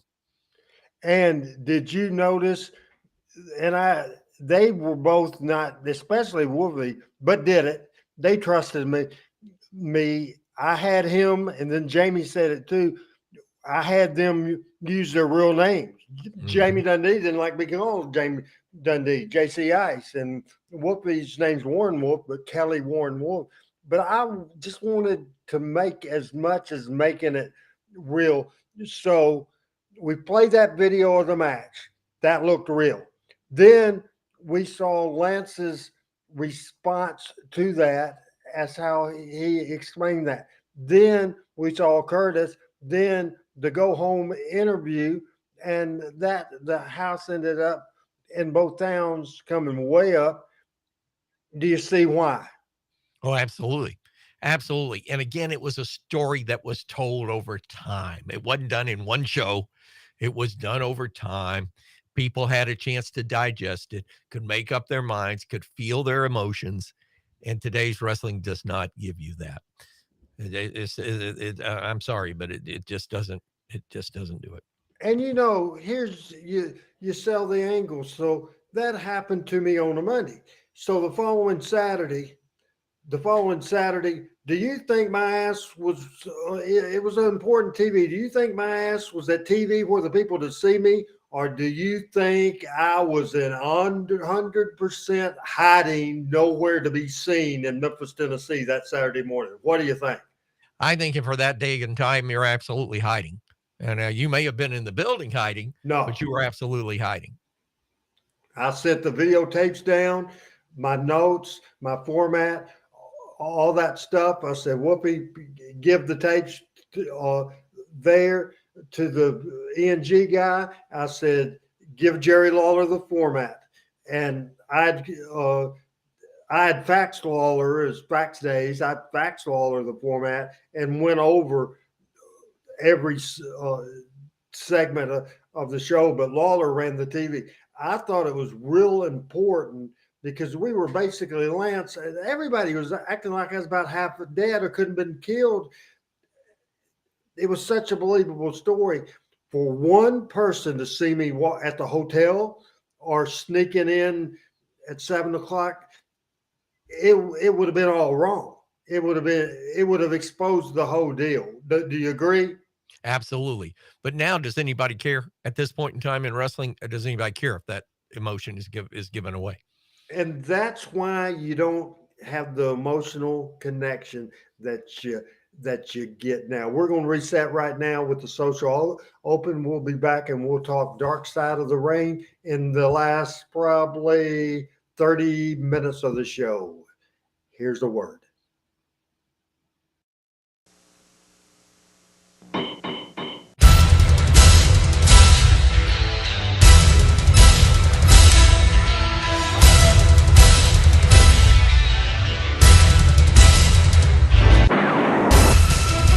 Living the Dream, Memphis Wrestling, The Randy Hale Story, is available now at randyhalesmemphiswrestling.com. All right, the Dark Side of the Ring. And so, Adam, if you can, put the Dark Side of the Ring graphic up there, the one that covers the whole season, and you could mute our cameras so we can focus just on the Dark Side of the Ring photo, and it's in there. So if you would put that up, and we want to review and preview Dark Side of the Ring. This past Tuesday, a week ago Tuesday, was the season premiere, and it was Chris and Tammy. Chris and Tammy was the season premiere, and Michael will talk about that in just a few minutes. Tonight, after this show goes off the air, the episode is called Shattered. Shattered is the episode of the wreck of Magnum TA. We'll see that tonight. Should be just a tremendous, tremendous episode tonight. Then one that I'm very much looking forward to, June the 13th, Breaking the Cycle on the Graham Dynasty. June the 20th is Whatever Happened to Doink the Clown. June 27th is Junkyard Dog. July the 11th, and I don't know anything about this story, the tragic fall of Adrian Adonis. July 18th, the Bash at the Beach, WCW 2000. July 25th is Abdullah the Butcher, Legacy of Blood. August the 1st is The Beast from the East, Bam Bam Bigelow. Then August 8th, the season final is The World According to Marty Jannetty. Man, I watched because Al was nice enough to send me the link to the episode from last week of Chris and Sonny. He watched it when this show went off the air last week. I want to say hello to Tanner. Panetta has some great comments. Daryl Bluff with some great comments. Walker and Brooks and everybody making comments today. I appreciate our audience very much. So just deep dive in. We got 25 minutes to, or maybe 20 to 25 minutes before we want to fade to black. But we want your opinion as people, if you didn't see that episode on Tammy and Chris. This is real life. This is what can happen when you have a dream and you sacrifice everything, then something might not go right, and then you get into demons. It's Michael St. John's responsibility to summarize that episode in the eloquent words I know he'll use. Here's Michael St. John. Well, thank you for the comment, Randy. First of all, Paniti, I appreciate that. That was a great comment she made about nowadays. But, you know, I really respect the guys that do the dark side of the ring. I think they've done a really good job of this. I know that network's in trouble financially and maybe sold. There's a lot of rumors going around about Vice TV, but this of all the, and I've watched, I think, all of the episodes, either the time they aired or shortly thereafter. And I think they probably did their best work at really getting to what this story was all about. And I had actually had some insight on this story because I'd worked and done some matches with Chris. I had met Sonny on one occasion, but I think they did a big favor for themselves and for the wrestling fans and in documenting this, because they made this about Chris. And we've always heard all this about Sonny, and Sonny was a trailblazer. Let's not take anything away from what she has contributed to the world of professional wrestling. She is a trailblazer. But the one thing about Sonny is all the stories have always been about Sonny. My dad took away my lifesavers. Uh-oh, his daddy took away his lifesavers. This is breaking news. Uh-oh. What were you doing? Oh, that's bad. I didn't with them.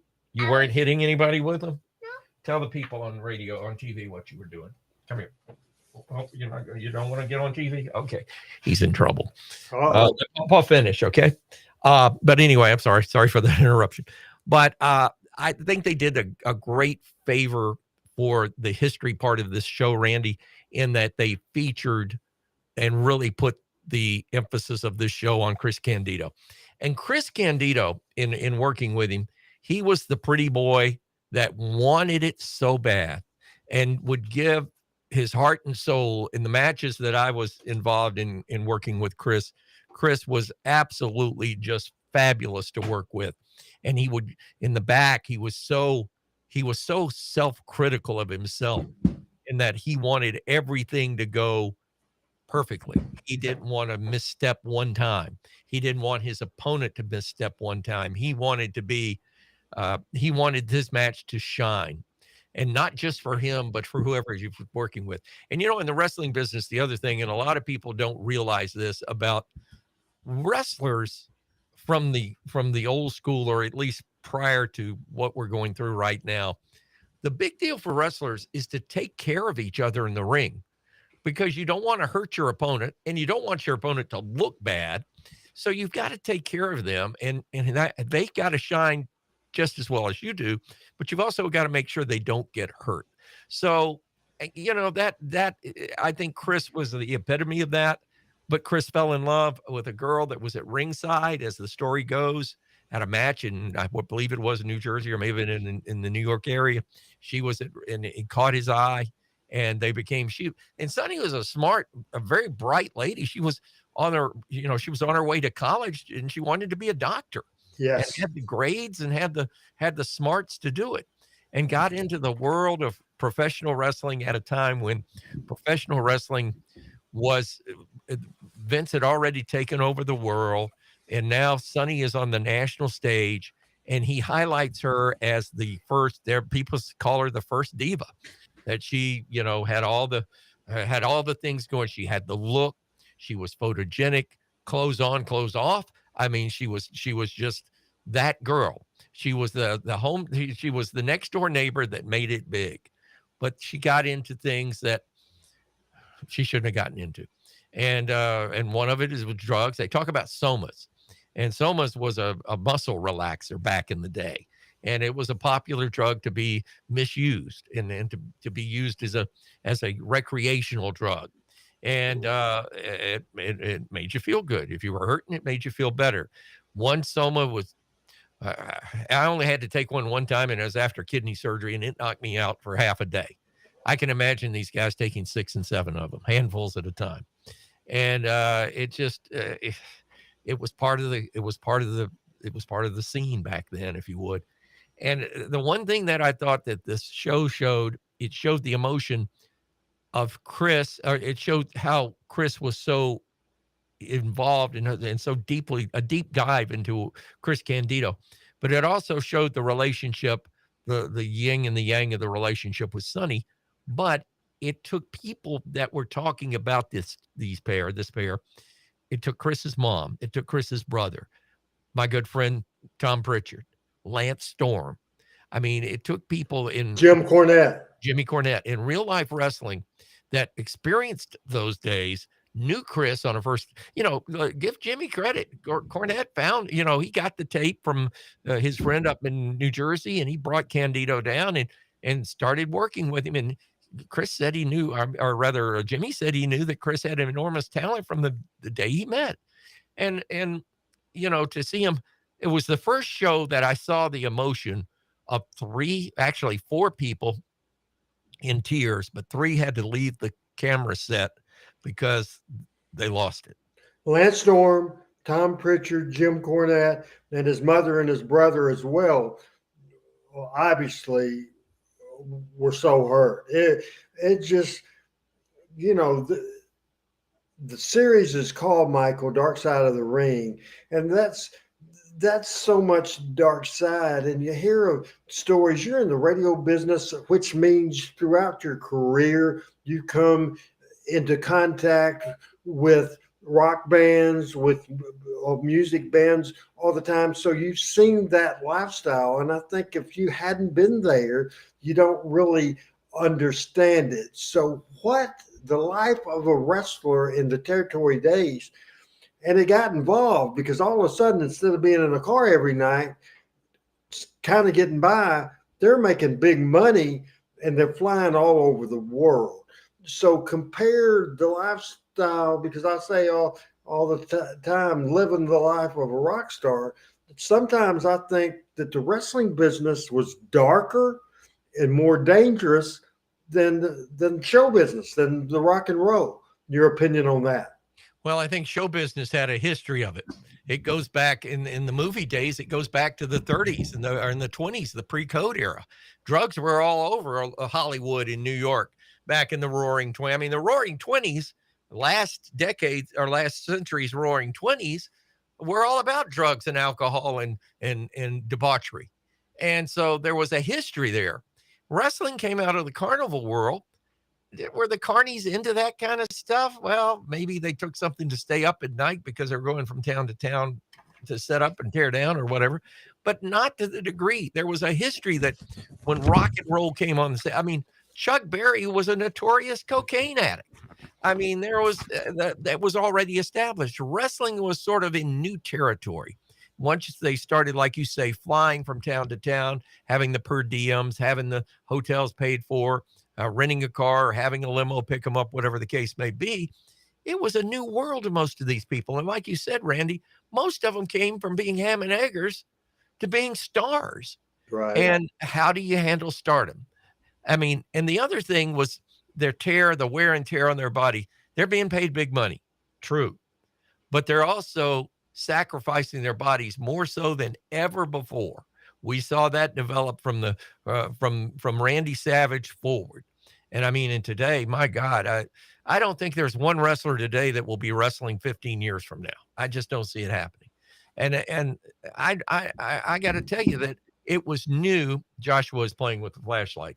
It was new to the wrestling world. And as a result, he's doing the spotlight for me. Yeah, that's cool. But to the wrestling world, it was a new world, and they were discovering as they went. Now, is it as bad today as it was back in the day that Chris and Tammy were going through? If it is, you don't hear about it as much for sure, because I think it's a lot more controlled. All right. He's having fun. He's having a ball, but it was a lot more controlled. I think the environment is more controlled in this day and time than it was.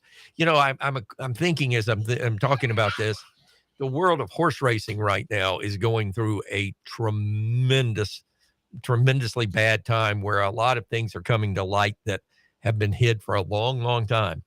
And, you know, they have shut down racing for the remainder of the meet at Churchill Downs, moved it to Ellis Park over in Henderson, Kentucky, because of 16 horses dying at Churchill Downs from March 30th until they shut things down on Sunday.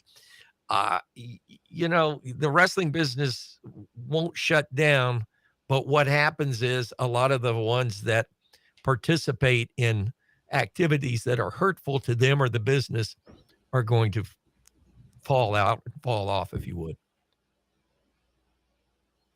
But I think we have an opportunity here when you're looking at the dark side of the ring, is to sort of put everything in perspective. And I think last week's episode with Chris Candido and Tammy put things more into perspective of that period of time, where they were, what they were, who they were, better than perhaps any show they've done to date. Looking forward to the show tonight and the list that we talked about. And tonight it's Shattered, the story of the wreck of Magnum T. Hey, before we get to the final comments with Michael's Aunt John, I think we have time to do it. I'm going to do my first take. And Michael, I want to tell you this story and just a few quick comments on this. This is a local story. This is a Jonesboro story. I'm wearing my Jonesboro High School Golden Hurricane t-shirt. Well, let me give you a little bit about history of the football team. The last state championship was my senior year, and it was the season of 1979. I graduated in 1980. The coach was Don Riggs. Since Don Riggs retired, then it was followed by Steve Urick. Then it was followed by Coach DeVasier. Then it was followed by a gentleman his name was Randy Coleman. He was there for 15 years. Remember, not a championship since 1979 season. Now, Randy and the team moved up into the highest classification in the state of Arkansas last season, Division 7. So all that said, so in March, Randy announced that he was burned out and he was retired. So they hired a coach from Bryant, Arkansas. Loved his name. He could cut a promo as good as anybody you've ever heard. His name was Quad Sanders. He came from Bryant, Arkansas. He bought a house and had just finished moving all his stuff here on Wednesday. Well, on Thursday, the Bryant coach that had been there and won 5 state championship resigned. They called Quad Sanders and hired him away from Jonesboro High School. So we go 15 years with the same coach. This coach never had his first game. One of his assistants, Tyler George, both African Americans, both liked very well in the community and with their players. But the NIL and the transfer portal and all that stuff, Michael. Have you ever heard of such a thing as what I'm telling you with the coach? Coach, long-term coach goes away. Coach Absolutely. comes in, excites the town. Then he gets more money thrown at him, more money. Plus, his heart was there. His kids was raised there. So off he went, and now we got a new coach. So is that a good first take? It has nothing to do with the wrestling business. It is a good first take, and I'm wearing my Alabama shirt. Where is it? Over there today, for no reason except that was the clean one in the closet. But Alabama had that same thing with Mike Price. They hired the head football coach from Washington State. He came to Alabama. He was there for the spring game. Everybody's excited. He was succeeding. The guy he succeeded was, I believe, Mike DuBose. And everybody was all fired up. And then he gets caught with a stripper in Pensacola, Florida. And then he's gone before the first game. So, and I think your point is well made, because let me tell you what I think we have a crisis in America in a lot of ways because there's a lack of loyalty. Yes. I think the world of loyalty, as we grew up with it, as our parents and grandparents grew up with it, does not exist today. Whether it's taken away because of money, whether it's taken away because of circumstance, whether it's taken away because people are quick to judge, very judgmental. Of course, social media is all about that. But we don't have, in this country, we don't have that loyalty factor anymore. I lost a salesperson, and a friend of mine, somebody that when he needed a job and needed a boost up, we gave him the boost up. And he left us for a job because it was more money and less work, but he was very loyal while we had him. And for some reason it disappeared. And I don't want to cast stones or shadows, but I think in any walk of life, whether it's the professional wrestling business, whether it's the entertainment business, whether it's the guy that works down the road for the moving company of the plumber, the plumbers union, or even somebody that cuts the grass for a living, they get a bigger, better opportunity in their eyes. It's always more so than ever. The old adage that your mom and dad and grandparents used to tell you, the grass is not always greener on the other side of the fence. Everybody today in this world believes the grass is greener on the other side of the fence. But what's lending into the loyalty thing and people not being as loyal is the fact of immediate gratification. Back in the day, there was a thing called layaway. When was the last time you bought something on layaway? Anybody. So, the lack of the instant gratification thing is kill loyalty, in my humble opinion. Next week, Chris Ellis is going to rejoin the program. He is at a coaching clinic this week. Pat Trammell at a business meeting. They'll be back. Michael St. John and myself, I think we will be here as well, talking Memphis wrestling. About 45-second closing remarks, Michael, and I really appreciate you doing. This has been a lot of fun. We covered a lot of stuff. Well, this little one I've had in here, he's getting more vocal, as you guys can probably. Oh, it's great. I'm tickled to death. Prayers are answered. Thank you. And thank you for everybody for those prayers. God bless you all. I've really enjoyed this. I love working with you, Randy. I mean, you and I will never be Lance Russell and Dave Brown, but we can be Michael St. John and Randy Hales. And I really do enjoy the opportunity and love the comments tonight. My goodness gracious sakes alive. What a wonderful bunch of folks we got tuning in. And thank you for doing that. I look forward to being on next week, and hopefully we'll have more of the crew here. But if not, it's you and me on the tag team, brother. 30 seconds to respond to Al Tuttle. Well, look at the PGA golf guys that stayed instead of taking the big money from the LIV. Now PGA has done a deal with the LIV. I heard that story earlier on local sports. So in 30 seconds, real quick, that's what you're speaking of, loyalty. The PGA guys, Pro Golf Association, stuck with them, and then all of a sudden they're bringing the other people, and there's no loyalty, Michael, on either side. Real quick. Imagine if the WWE and AEW merged tonight. Imagine that. That's what just happened in professional golf today. Hey, Joshua, inside voice, buddy. But anyway, that's what just happened. The WWE just merged with AEW, i.e. they didn't really just merge. But if they were to, that's what happened in golf today. And the people that got hurt are the people that have been the loyalist. They're the ones that got hurt. Thank you, Michael, for being here today. Love you, Randy. Thank you, everybody. God bless. Hope everybody has a great week and look forward to next Tuesday night as always.